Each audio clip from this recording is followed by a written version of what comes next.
იობის წიგნში ასეთი რამე წერია. ცოდვა გავს ჭიანჭველას და ლომსო.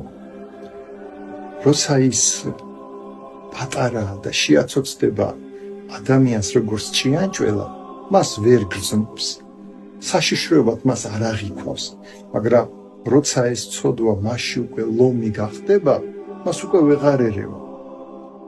და ვეღარ ერევა, ასე თქვათ, ხელებს ჩამოყრის და ამ ცოდვაში და რა ვქნა, ჩემ ძალებს აღემატება ამბობს და აი ამ ცოდვით მიდის ამ ქვეყნიდან.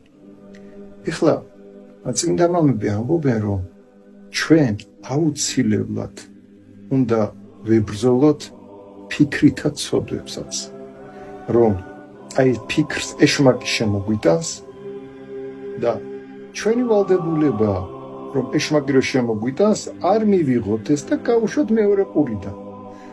თუ ეს ისეთი მძაფრად შემოდის, რომ ვერ გადის, მაშინ დაუპირისპიროთ ან იესოს ლოცვა, ან მეტანია გავაკეთოთ, ან ვთხოვოთ უფალო შემეწიე.